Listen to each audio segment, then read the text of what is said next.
Hi everyone, welcome back to our new video. അപ്പോൾ നമ്മൾ ഇന്നത്തെ ഒരു വീഡിയോയിൽ ഡിസ്കസ് ചെയ്യാൻ പോകുന്നത് ബാങ്ക് നിഫ്റ്റിയുടെ എൻ്റെ നെക്സ്റ്റ് വീക്കിലേക്കുള്ള ഒരു ഓപ്ഷൻ സെല്ലിങ്ങിന്റെ പ്ലാൻസുകൾ എന്തൊക്കെയാണ് നമ്മൾ ഈ ഒരു വീഡിയോയിൽ ഡിസ്കസ് ചെയ്യാൻ പോകുന്നത്. ഓക്കെ, അപ്പോൾ നമുക്ക് ഡയറക്റ്റ്ലി ബാങ്ക് നിഫ്റ്റിയുടെ ചാർട്ടിലേക്ക് പോകാം. അപ്പോൾ നമുക്ക് ബാങ്ക് നിഫ്റ്റിയുടെ ഒരു ബിഗർ പിക്ചർ നോക്കി കഴിഞ്ഞാൽ നമുക്കൊരു കാര്യം മനസ്സിലാക്കാം.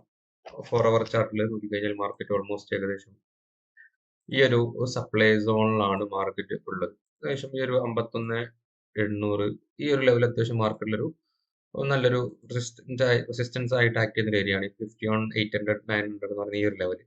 അപ്പോൾ കുറച്ച് ദിവസങ്ങളായിട്ട് മാർക്കറ്റ് ഈ ഒരു റേഞ്ചിൽ തന്നെ കൺസോൾട്ടേഷനിലാണ്. അതുകൊണ്ട് തന്നെ ഈ ഒരു ലെവല്, അതായത് രണ്ട് സോൺ, ഈ ഒരു ഏരിയ, അതായത് ഇവിടെ ഒരു സോൺ, ഈ ഒരു ലെവല് ബ്രേക്ക് ചെയ്യും. അപ്പ് സൈഡിലേക്ക് ബ്രേക്ക് ചെയ്യുകയാണെങ്കിൽ നമുക്ക് മുകളിലേക്ക് ഒരു മൂവ്മെന്റ് എക്സ്പെക്ട് ചെയ്യാതെ, ഡൗൺ സൈഡിലേക്കാണെങ്കിൽ ചിലപ്പോൾ ഈ ഒരു ഡൗൺ ഡിമാൻഡ് സോണിലേക്കോ ചിലപ്പോൾ കുറച്ചുകൂടെ താഴേക്ക് വരാനുള്ള ഒരു ചാൻസസ് അവിടെ കാണുന്നുണ്ട്. അപ്പോൾ ഒരു രണ്ട് സൈഡിലേക്കും ഒരു മൂവ്മെന്റ് വേണമെങ്കിൽ നെക്സ്റ്റ് വീക്കിലേക്ക് ഏതെങ്കിലും ഒരു സൈഡിലേക്ക് മൂവ്മെന്റ് എക്സ്പെക്ട് ചെയ്യാം. അതുകൊണ്ട് തന്നെ നമുക്ക് കറക്റ്റ് ഒരു വ്യൂ ഇല്ല. അതുകൊണ്ട് തന്നെ ബെറ്റർ ഓപ്ഷൻ ഞാനിവിടെ ഒരു പ്ലാൻ ചെയ്യാൻ പോകുന്നത് അയൺ ഫ്ലൈ ആണ് ഞാൻ യൂസ് ചെയ്യാൻ പോകുന്നത്. അയൺ ഫ്ലൈ എന്ന് പറയുമ്പോൾ നമ്മൾ അറ്റ് ദ മണിയിലുള്ള കോൾ ഓപ്ഷനും പുട്ട് ഓപ്ഷനും സെല്ല് ചെയ്തിട്ട് അതിന്റെ ആ ഒരു ബ്രേക്ക് ഇവൺ പോയിന്റിൽ പുതിയ ഒരു ട്രേഡ് ബൈയിലൊക്കെ ആഡ് ചെയ്ത് കൊടുക്കുന്ന ഒരു പ്ലാനാണ് ഞാൻ ഉദ്ദേശിക്കുന്നത്. ഓക്കെ, ഇപ്പോൾ പ്രൈസ് ഏകദേശം 51,428 പ്രൈസ് ഉള്ളത്. ഞാനൊരു 51,400 അല്ലെങ്കിൽ 51,500 കറന്റ് ഉള്ള ഒരു അറ്റ് മണി, അതായത് നമുക്ക് വേണമെങ്കിൽ ബാങ്ക് നിഫ്റ്റിയുടെ കേസിലേക്ക് എടുത്തു കഴിഞ്ഞാൽ ഇപ്പോൾ മാർക്കറ്റ് ഉള്ളത് 51,500 ആണെങ്കിൽ 55,000 അറ്റ് മണിയിലുള്ള ഓരോ ലോട്ട് നമുക്ക് എന്ത് ചെയ്യാം, കോൾ ഓപ്ഷനും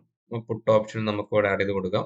ആഡ് ചെയ്ത് കഴിഞ്ഞാൽ നമുക്ക് ഇവിടെ ഒരു സ്ട്രാഡിൽ പോലത്തെ ഒരു ഗ്രാഫ് ആയിരിക്കും വരുന്നത്. പക്ഷെ നമ്മൾ നേക്കഡ് ആയിട്ട് ഒരു സ്ട്രാഡിൽ ചെയ്ത് കഴിഞ്ഞാൽ ഈ ഒരു ബ്രേക്ക് ഇവൺ പോയിന്റിന്റെ ഔട്ട് സൈഡിലേക്ക് മാർക്കറ്റ് മൂവ്മെന്റ് വന്നു കഴിഞ്ഞാൽ നമുക്ക് എന്താണ് അൺഡിഫൈൻഡ് ലോസ് ആണ്. അപ്പൊ ആ ഒരു ലോസ് നമ്മൾ എന്ത് ചെയ്യണം, ഡിഫൈൻ ചെയ്യാൻ വേണ്ടി നമ്മൾ അതിന്റെ ഒരു ബ്രേക്ക് ഇവൺ പോയിന്റ് എന്ന് പറയുമ്പോൾ ഒരു 50,900-ലും 52,100, അതായത് 50,900 എന്ന് പറയുമ്പോൾ ഈ ഒരു ഏരിയ 50,900-ഉം ഇവിടെ നമ്മളൊരു ബൈലേക്ക് ആഡ് ചെയ്ത് കൊടുക്കുന്നത്. അതുപോലെ തന്നെ 51,100 ഈ ഒരു പോയിന്റ് നമ്മൾ രണ്ട് ബ്രേക്ക് ഇവൺ പോയിന്റിലും ഓരോ ബൈലേക്ക് ആഡ് ചെയ്ത സമയത്ത് ഈ ഒരു, അതായത് നമ്മൾ സ്ട്രാഡിൽ തന്നെയാണ്, പക്ഷെ അതിന്റെ ബൈലേക്ക് ആഡ് ചെയ്യുമ്പോൾ ഒരു അയൺ ഫ്ലൈ രീതിയിലേക്ക് അതിന്റെ പേ ഓഫ് ഗ്രാഫ് ചേഞ്ച് ആയത് നമുക്ക് കാണാൻ പറ്റും. അതായത് നമുക്കിവിടെ റിസ്ക് ഡിഫൈൻ ചെയ്യാൻ പറ്റുന്നതാണ് ഇതിന്റെ ഏറ്റവും വലിയൊരു ബെനിഫിറ്റ്. അതായത് മാക്സിമം ലോസ് നമുക്ക് ഏതൊരു സൈഡ്, അപ്പ് സൈഡോ ബ്രേക്ക് അല്ലെങ്കിൽ ഡൗൺ സൈഡിലേക്കുള്ള break even point market cover ചെയ്ത് കഴിഞ്ഞാൽ നമുക്ക് മാക്സിമം ഈ 2,860 രൂപ മാത്രമേ പെർ ലോട്ടിന് നമുക്ക് നഷ്ടം വരാൻ പോകുന്നുള്ളൂ. ഇൻ കേസ് ഇനിയിപ്പോൾ ഈ ഒരു റേഞ്ചിനുള്ളിൽ മാർക്കറ്റ് ക്ലോസ് ചെയ്യുകയാണെങ്കിൽ ഇവിടെ നമുക്ക് മാക്സിമം 26140 മാക്സിമം ഉണ്ടെങ്കിൽ പോലും